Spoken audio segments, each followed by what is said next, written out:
Bonsoir à tous, c'est l'heure du journal sur Esaü TV dont voici les titres. Le programme d'action du gouvernement du président Patrice Talon vient d'être adopté. C'est l'une des grandes annonces faites hier par le ministre Pascal Irénée Koupaki lors de son traditionnel point de presse. Les nouvelles tendances de garniture utilisées par les jeunes femmes dans cette édition à suivre un reportage réalisé à cet effet par Sylvie Kounavou. Et puis dans cette édition, vous suivrez l'analyse de la rédaction par rapport à la force unique chargée de la sécurité intérieure en République du Bénin. À nouveau, bonsoir. Le Conseil des ministres s'est tenu hier sous la présidence effective du chef de l'État, chef du gouvernement Patrice Talon. À l'issue de ce conclave gouvernemental hebdomadaire, plusieurs décisions ont été prises, notamment l'annonce de la création d'une force unique pour la sécurité intérieure du pays et de nouvelles réformes pour le développement du secteur agricole. On écoute Pascal Irénée Koupaki au micro Esaü TV d'Abdelkader Achirou.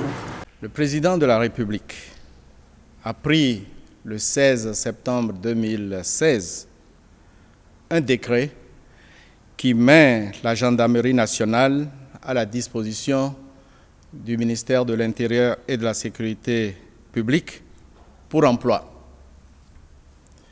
Cette réforme vise la création d'une force unique chargée de la sécurité intérieure à travers la fusion des forces de sécurité intérieure, à savoir la police nationale et la gendarmerie nationale. La mise en œuvre concrète de cette réforme nécessite la mise en place d'une commission d'étude de la création de cette force unique. Le Conseil des ministres a donc pris un décret portant mise en place de la dite commission qui a un délai d'1 mois pour déposer le rapport de ses travaux. Le secteur agricole est l'un des principaux leviers de développement économique, de création de richesses et de création d'emplois dans notre pays. Il est prévu, dans les 5 années à venir, un plan d'investissement massif pour une agriculture de grande envergure. Pour porter cette ambition, il faut mettre en place un nouveau dispositif d'administration du secteur agricole, un nouveau dispositif d'accompagnement des acteurs des filières et du monde rural. Pour des raisons d'efficacité, d'obligation de performance, de promotion des filières, d'utilisation optimale des ressources publiques, ce nouveau dispositif assurera la séparation des fonctions régaliennes et des fonctions d'appui au développement des filières agricoles. Le nouveau dispositif portera également la territorialisation du développement agricole en ligne avec le schéma d'aménagement du territoire, ce que nous appelons l'agenda spatial. Il s'agit donc, à travers ce nouveau dispositif, de favoriser le recentrage de l'État sur ses fonctions régaliennes et de permettre au secteur privé d'innover et de prendre en charge le secteur productif. Au regard de l'ensemble de ces considérations, le Conseil a donc revu le cadre institutionnel du secteur agricole et a pris 3 décisions majeures. La première, création des pôles de développement agricole.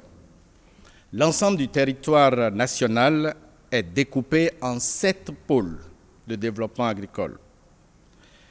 Le pôle de développement agricole est le cadre de mise en œuvre opérationnelle des politiques, programmes et projets de développement agricole.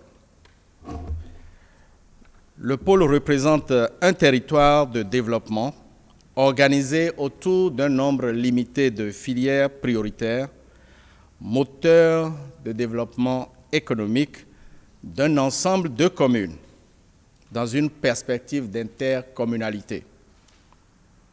Deuxième décision, chaque pôle de développement agricole est administré par une agence territoriale. L'Agence territoriale de développement agricole est un établissement public. Troisième décision. La coordination nationale et la supervision des pôles de développement agricole seront assurées par le ministère de l'Agriculture, de l'Élevage et de la Pêche, qui va créer des directions départementales de l'agriculture, de l'élevage et de la pêche. Le Conseil des ministres a ainsi adopté le décret qui consacre ce nouveau cadre institutionnel du secteur agricole, cadre institutionnel qui vise à instaurer une nouvelle dynamique de développement des filières agricoles et un mieux-être pour les acteurs du monde rural. Restons avec le ministre d'État, secrétaire général de la présidence de la République lors de son point de presse. Il explique le programme d'action du quinquennat 2016-2021 du gouvernement Talon. Suivez cet extrait de Pascal Irénée Koupaki. Le programme d'action du gouvernement adopté ce jour, 26 octobre 2016, servira de boussole à l'action publique au cours du quinquennat 2016-2021. Le programme d'action du gouvernement s'articule autour d'une ambition et d'une volonté puissante de relancer de manière durable le développement économique et social du Bénin. Ce programme prend appui sur 3 piliers. Le premier pilier, la consolidation de la démocratie, l'état de droit et la bonne gouvernance. Deuxième pilier, engager la transformation structurelle de l'économie béninoise. Et troisième pilier, améliorer les conditions de vie des populations. Ces 3 piliers portent 7 axes stratégiques qui ont conduit au choix d'un scénario, celui du décollage. L'ambition présidentielle est de faire passer notre pays d'une économie de pauvreté au décollage économique pour améliorer les conditions de vie des Béninois. Ce décollage est à notre portée par le travail acharné de chacun de nous, par la méthode, l'organisation, par la rigueur et la gouvernance éthique à tous les niveaux. Le programme d'action du gouvernement contient 77 réformes qui sont considérées comme des chantiers prioritaires. La mise en œuvre de ces réformes permettra de renforcer les 3 piliers dont je viens de parler et les 7 axes stratégiques autour desquels l'action publique sera déployée durant la période 2016-2021. Le programme d'action du gouvernement comprend un portefeuille de projets, bien entendu, projets d'investissement. Il y aura 160 projets prioritaires qui sont déjà en cours, mais qui ont besoin d'être dynamisés. Il y aura 94 projets prioritaires nouveaux et 45 projets phares du quinquennat, soit un total de 299 projets pour un programme national d'investissement ressortant à 9 039 milliards de francs CFA. Le Conseil a en outre adopté le cadre institutionnel de coordination de la mise en œuvre et du suivi-évaluation du programme d'action du gouvernement. À la suite du ministre Koupaki, nous recevons Kader Achiro pour l'analyse de la rédaction. Kader, bonsoir. Bonsoir, chers consoeurs. Quel regard vous portez sur la décision du Conseil des ministres relative à la création d'une force unique chargée de la sécurité intérieure en République du Bénin? Le dernier Conseil des ministres du mercredi 16 octobre 2016 a décidé la création d'une force unique de sécurité à l'intérieur du pays. Une décision qui compte fusionner la police et la gendarmerie nationale. La question qui parvient tout de suite est de savoir comment ces 2 grandes entités peuvent être fusionnées dans une seule grande entité ayant à elle seule la même mission républicaine. Si le gouvernement ne revient pas sur sa décision, comment arriverait-il à réaliser ce rêve avec toutes les unités spécialisées créées tant au sein de la police que de la gendarmerie nationale? Au niveau de la police, nous avons déjà les CRS, les BAC, les RAID, l'UMCC, la BRI et la liste est encore longue. Au niveau de la gendarmerie, nous avons le GIGN et bien d'autres unités. Fondre ces deux unités pourrait susciter également beaucoup de remous au sein des hommes en uniforme. Il faut souligner au passage que déjà avant que le gouvernement envisage cette fusion, les unités entre elles-mêmes se faisaient des guerres de leadership compte tenu des formations diverses qu'elles reçoivent, lesquelles formations sont relatives aux missions assignées à ces différentes unités. La police et la gendarmerie disposeraient-elles désormais d'un même uniforme? Mélanger la police à la gendarmerie engendrerait une perte de crédibilité à la gendarmerie nationale. Mélanger la police à la gendarmerie, comme je le dirais, engendrerait une perte de crédibilité à la gendarmerie nationale en ce sens que, dans la ville de Cotonou, pour prendre un simple exemple, lorsqu'on voit un policier et un gendarme sur les carrefours ou bien sur un carrefour, les populations ont plus de respect aux injonctions des gendarmes que à celles des policiers. Le problème de l'insécurité ne se résoudra pas avec une quelconque fusion de la police et de la gendarmerie. Sinon, on finira par fusionner au finish la police, la gendarmerie et une partie de l'armée béninoise. La problématique qui est en Erzeg est celle de la formation de nos policiers et de nos gendarmes. Le gouvernement doit se mettre en collaboration avec le haut commandement de la police nationale et celui de l'armée afin de revoir à la base les fondamentaux de la formation de nos policiers.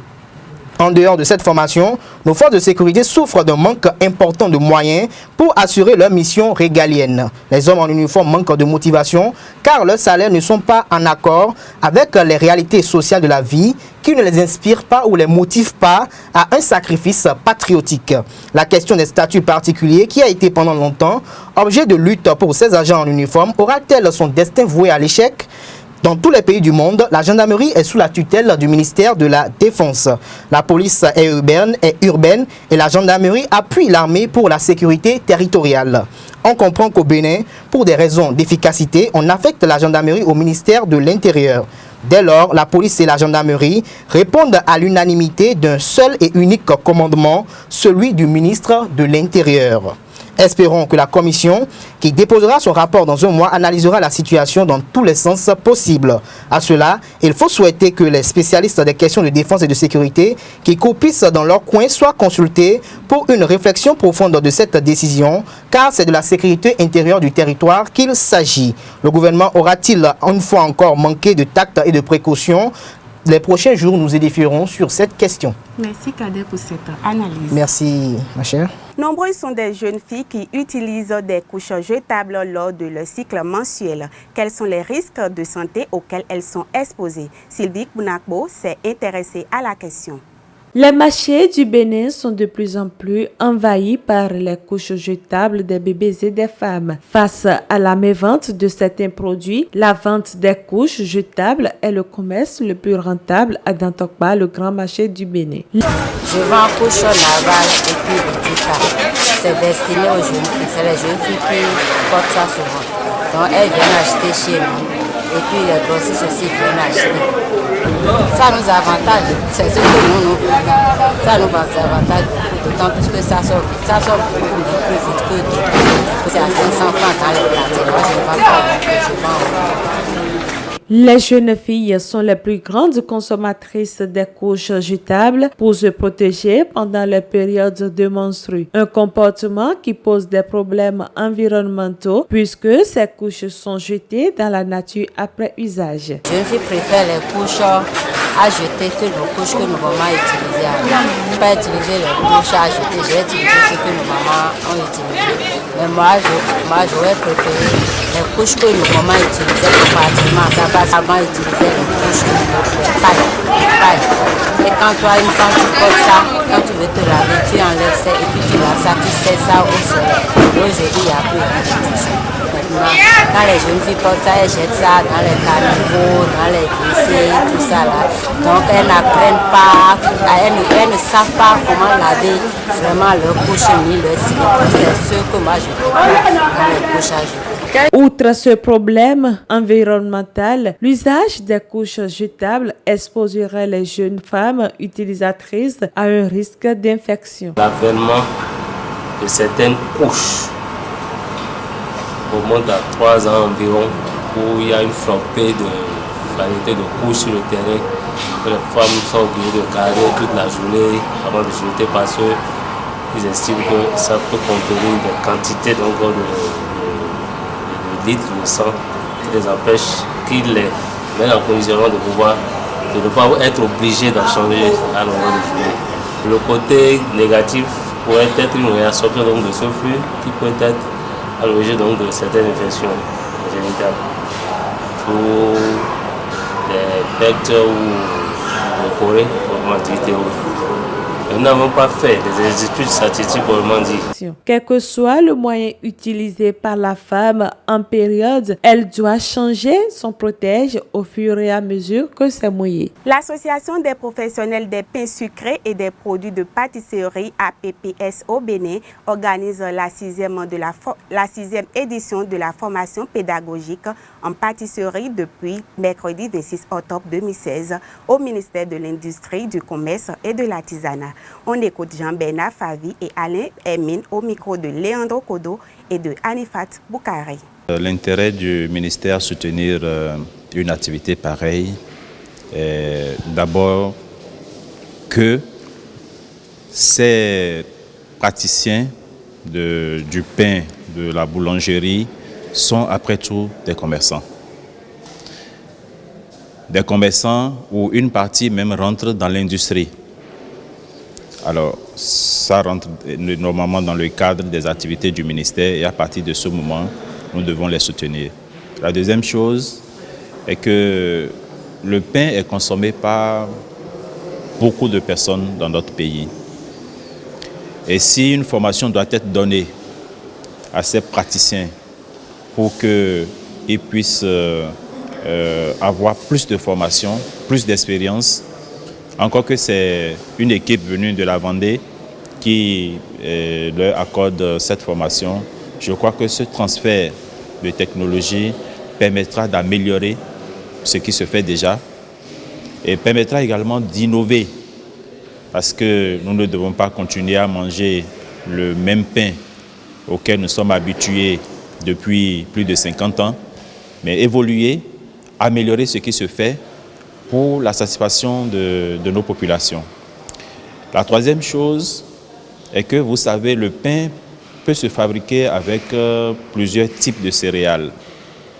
Ce n'est pas seulement avec du blé, où nous avons vu dans certains pays où on a du pain à base du maïs ou à base du manioc. C'est de voir dans quelle mesure les produits locaux peuvent être mieux valorisés en les incorporant dans la fabrication de ce pain. En tant que représentant de la Chambre des métiers de Vendée, je tenais à dire et à remercier le ministère et l'association des boulangers-pâtissiers pour l'accueil qui nous a été réservé. C'est franchement une réussite. En parlant de réussite, ce partenariat qui depuis 6 ans perdure doit être pérennisé car c'est aussi une réussite. Pouvoir, nous, Vendéens, apporter notre savoir et nos connaissances auprès des boulangers-pâtissiers du Bénin n'est que bénéfique pour nos jeunes qui sont encore en phase d'apprentissage, mais cela leur permet, si vous voulez, de voir ce qu'il se fait à l'extérieur, ailleurs, et donc ne peut être que bénéfique pour eux. Les informations hors de nos frontières avec Anifat Boukari. En Algérie, des syndicats de fonctionnaires ont appelé à la grève cette semaine comme la semaine dernière. Principale revendication, l'arrêt de la réforme des retraités, car les autorités algériennes ont prévu de mettre fin à la possibilité de partir en retraite avant 60 ans. Et la proposition ne passe pas. Des milliers de personnes ont ainsi décidé de déposer leur dossier de retraite anticipée avant l'application de la réforme le 1er janvier prochain. Rendons-nous en Somalie où, selon plusieurs sources, des partisans du groupe EI ont pris le contrôle mercredi matin 25 octobre de Kandala, une ville portuaire située dans la région semi-autonome du Puntland. Cette prise serait une première pour l'organisation djihadiste en Somalie. C'est peut-être une nouvelle preuve de la montée en puissance de l'EI en Somalie. Après de brefs affrontements avec les forces de sécurité, les assaillants ont pris le contrôle de cette localité d'environ 20 000 habitants située quasiment à la pointe nord-est du pays dans la région semi-autonome du Puntland. À présent, allons en Côte d'Ivoire. À quelques jours du référendum constitutionnel du 30 octobre, la campagne bat son plein. Après Abidjan et Yamoussoukro, Alassane Ouattara est à Bouaké ce jeudi 27 octobre pour mobiliser le oui à la nouvelle constitution. Un test qui, selon le chef de l'État, permettra de tourner définitivement la page des années de crise. Mais l'opposition, elle, est vent debout contre le test. Elle appelle à boycotter, voire à empêcher le vote. L'un des principaux enjeux sera donc la participation. Et pour finir cette page, en Guinée-Bissau, l'institution est à l'arrêt. Crise au sommet de l'État. La Guinée-Bissau est dans l'impasse depuis plus d'1 an. La CEDEAO a proposé mi-octobre à Conakry un plan de sortie de crise en 10 points signé par toutes les parties. Ce journal a été réalisé par l'ensemble de la rédaction des AETV. Merci de l'avoir suivi.